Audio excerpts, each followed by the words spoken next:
আমরা first part এবং second পার্টে দেখেছি যারা কিনা মানসিকভাবে ভারসাম্যহীন তাদেরকেই শুধু এসব রাইফেল দেয়া হচ্ছে। আমরা ফার্স্ট পার্ট ও সেকেন্ড পার্টে দেখেছি জংতিয়ের কাছে অনেক বড় বড় রাইফেল ছিল এবং সেকেন্ড পার্টের শেষের দিকে দেখলাম ডংকেও সেই সেম রাইফেল দিয়েছিল।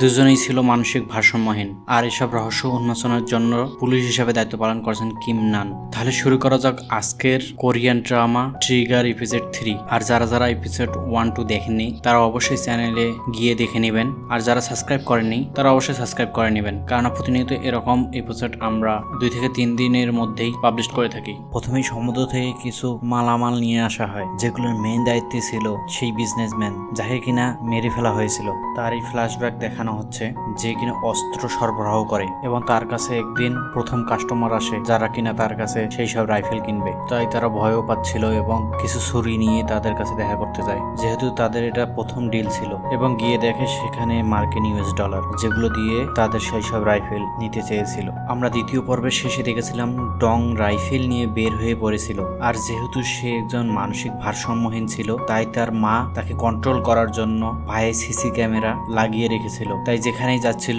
তাকে সহজেই ট্র্যাক করা যাচ্ছিল। তাই সে তার ফোন এবং সিসি ক্যামেরাটি একটি গাড়ির মধ্যে রেখেছিল, আর সেই গাড়িকেই ফলো করছিল পুলিশ। পরবর্তীতে দেখে সেখানে সে নেই। কিম নান যখন ডংকে ধরতে গিয়েছিল তখন সেই বাসায় যে ছেলেটিকে পাওয়া গিয়েছিল সেই ছেলেটির নাম ছিল কিম ইয়ং। তাই তাকে প্রশ্ন করা হলো, তুমি এখানে কি করো? তখন সে বলে, আমি ডংকে দেখেছিলাম সে কিছু একটা নিয়ে বের হয়ে যাচ্ছিল, তাই কৌতূহলবশত আমি এই বাসায় ঢুকে দেখছিলাম কিছু পাওয়া যায় কিনা। তখন কিম নান তাকে একটি পিকচার দেখায় যে এই ছেলেটি কিনা। তখন সে বলে, হ্যাঁ এই ছেলেটি। তখন তাকে সে ছেড়ে দেয় এবং বাসায় অনেক কিছু খুঁজতে থাকে, কিন্তু কোথাও আর কিছু পাওয়া যায়নি। তারপর দেখা যায় বাসার মধ্যে কে জানি একজন ঢুকছিল। তখন তারা তাকে ধরতে যায় এবং ধরে গিয়ে দেখে সেই প্রথম পর্বে আমরা যে দেখেছিলাম স্কুল স্টুডেন্ট, তাকে তারা ধরে ফেলে এবং সেখানেই তাকে বেঁধে রেখে সেই ডংকে খুঁজতে বের হয়ে যায়। যেহেতু কিম ইয়ং একজন ভালো ড্রাইভার ছিল সেহেতু সে গাড়ি চালায়। আর এদিকে পুলিশ কন্ট্রোল রুম থেকে ডং যেদিকে যাচ্ছিল তাকে সিসি ক্যামেরা থেকে ট্র্যাক করা হচ্ছিল।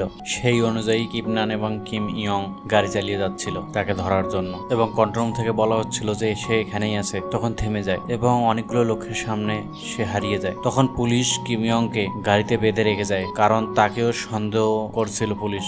আর এদিকে আরো পুলিশ ফোর্স এসেছিল সেই জায়গায় তাকে ধরার জন্য, কারণ তার কাছে অনেক বড় বড় রাইফেল ছিল। এবং কিছু সাংবাদিকও সেখানে যায় নিউজ কভার করার জন্য, কিন্তু সেই মুহূর্তেই তাদেরকে সে দেখে ফেলে এবং তাদেরকে গুলি করে।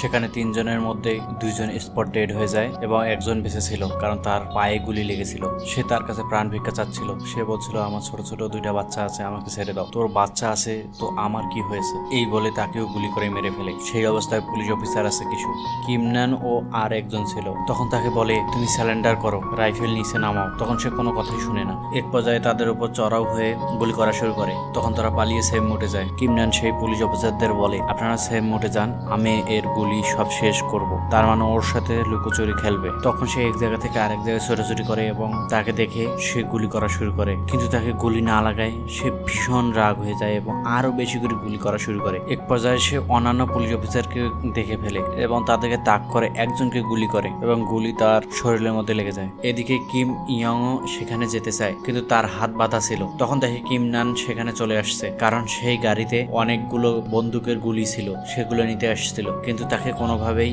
ছাড়লো না। সে সেভাবেই রয়ে গেল। আমরা জানি যে কিম নান একজন সেনাবাহিনীর লোক ছিল আগে থেকেই, তাই সে যে কোনো বন্দুককে অনায়াসে ফিটিং করতে পারে। তখন সে একটি বন্দুক ফিটিং করে। এদিকে সেই পুলিশ অফিসার একটি টেকনিক খাটায় যার গায়ে গুলি লেগেছিল। অন্যান্য পুলিশকে বলে, তোমরা অন্য জায়গায় লুকিয়ে থাকো, আমি এখানেই থাকি। যখনই সে আমাকে মারতে আসবে তোমরা তাকে তাক করে মেরে ফেলবে। যখন তাকে মারতে আসে তখনই তারা গুলি করা শুরু করে এবং সেও রাগ হয়ে তাদের দিকে গুলি করে এবং বলে, সাহস থেকে সামনে আয়, পিছন থেকে গুলি করা বন্ধ করো। তখনই কিম নান চলে আসে রাইফেল নিয়ে। আর কিম নানের প্রশিক্ষণ ছিল তুখর, কারণ সে সেনাবাহিনীতে আগে থেকে জব করত।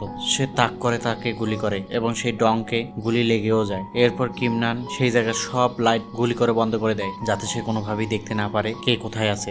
সে তখন আবারও বলে, সাহস থাকলে সামনে আয়, সামনে থেকে গুলি কর। তখন কিম নান আবারও গুলি করে এবং আবারও তার পায়ে লাগে। এক পর্যায়ে সে অচল হয়ে যায়। তখন কিম নান বলে, তুমি স্যালেন্ডার করো, রাইফেল দিয়ে দাও। সে তখন স্যালেন্ডার করে রাইফেলটা সেই টেবিলের উপরে রাখে। তখন কিম নান ভাবে সে তো রাইফেল সেখানে দিয়ে দিয়েছে, তার কাছে মনে হয় আর কোনো রাইফেল নেই। সে সেখানে গিয়ে দেখে সে নেই। কিম নান মনে করে সে মনে হয় পালিয়ে গেছে, কিন্তু না, তার কাছে কাছে আরো রাইফেল ছিল। সে তখন তাকে তাক করে। কিম নান যখন ভাবে যে একজনের জন্য সবাইকে ঝুঁকিতে ফেলা ঠিক হবে না, কারণ সে সেনাবাহিনীতে এরকম একবার করেছিল। সে সন্ত্রাসীকে বাঁচানোর ফলে সবাইকে সে মেরে ফেলেছিল, তাই সে দ্বিতীয় ভুল আর করবে না। তাকে সে গুলি করে মেরে ফেলে। আর এদিকে কিম ইয়ং নিজেই হাত খুলে ফেলে সেই গাড়ি থেকে এবং সাংবাদিক সহ সেখানে আসে এবং তাদের সেটা ভিডিও করতে শুরু করে। এখানেই শেষ হয় তৃতীয় পর্ব। চতুর্থ পর্ব দেখার জন্য অবশ্যই চ্যানেলটিকে সাবস্ক্রাইব করে রাখুন।